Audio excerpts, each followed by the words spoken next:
Vi siete mai accorti dell'attenzione che i media danno alla crescita economica? Chi ha un occhio più attento si sarà accorto che la narrazione fornita dagli imprenditori ha assunto un tono di sacralità e la loro opinione viene santificata dai mass media. Quante volte avete visto un operaio nella trasmissione televisiva di Lilly Gruber e quante volte invece abbiamo visto invitati come imprenditori, manager o amministratori delegati? A partire dalla crisi del 2008 riceviamo continuamente informazioni riguardo la crescita economica e lo spread e si nota quanta attenzione, quanta importanza viene data a questi indici. La narrazione che ci viene raccontata è che ci sono profeti nella Silicon Valley che hanno compiuto miracoli nei loro garage. Ci sono imprenditori che fanno la predica allo Stato per ridurre le tasse per favorire la crescita. E sentiamo che viene chiesto ai lavoratori una maggiore mobilità per rendere il mercato del lavoro più flessibile e meno costoso. Insomma, abbiamo vescovi, preti e fedeli. La crescita economica è diventata la nuova religione contemporanea. Prima di cominciare però vi chiedo di mettere un like se i nostri video vi piacciono e vi chiedo di iscrivervi al canale per essere aggiornati su tutti i video che usciranno prossimamente. Partiamo!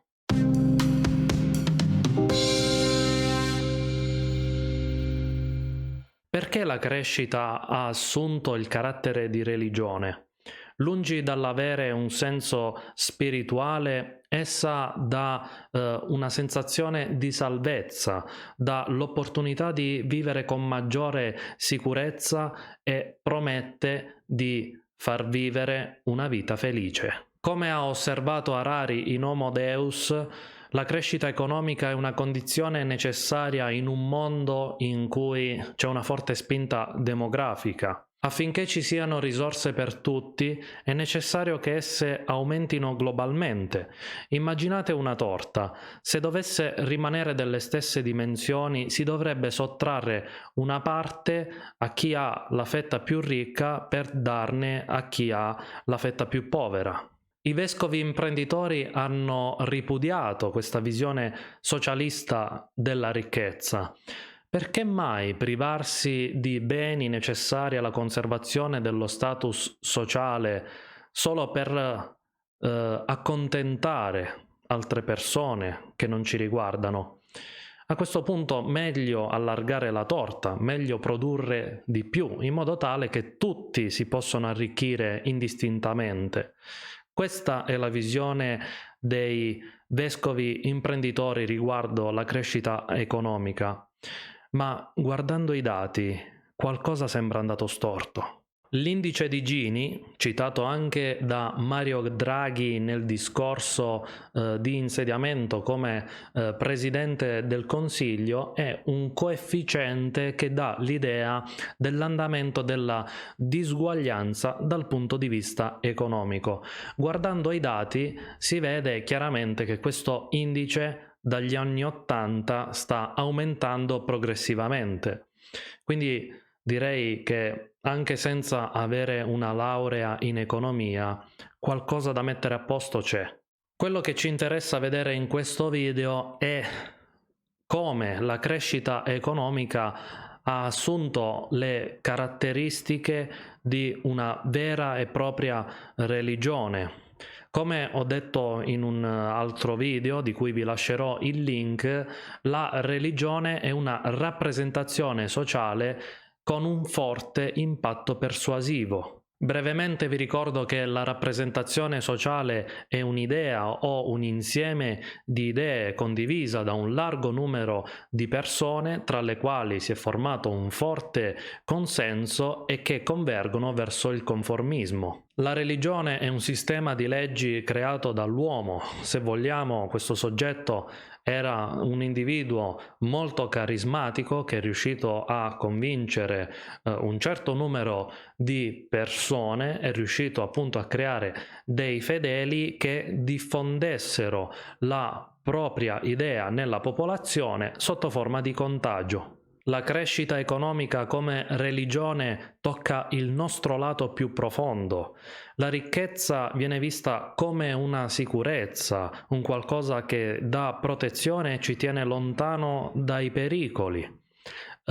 Il denaro ci permette di comprare beni di prima necessità che ci permettono di prolungare la nostra vita. Una volta soddisfatti i nostri bisogni primari, come esseri umani sentiamo anche la necessità intrinseca di appartenere a un gruppo. Anche il gruppo ci dà maggiore sicurezza, ci fa sentire meno soli e può aumentare la nostra autostima. Quindi avere un determinato status sociale definito dalla nostra ricchezza ci permette di stare in un determinato tipo di società, ma anche oltre all'aspetto sociale veniamo influenzati anche dal punto di vista fisiologico. Infatti l'incremento di status dovuto e conseguente alla crescita economica attiva le aree del piacere del nostro cervello.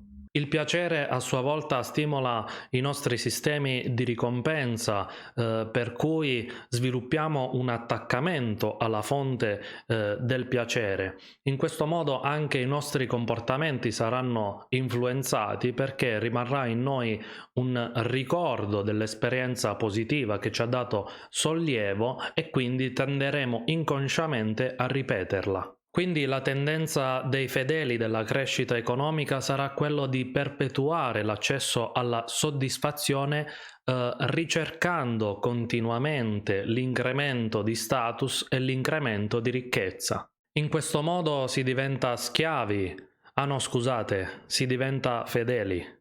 Si diventa credenti nei confronti delle parole dei vescovi imprenditori e si ripone una cieca fiducia nelle loro ricette per avere ancora e ancora una volta quella gratificazione momentanea che ha assunto il carattere di promessa della salvezza.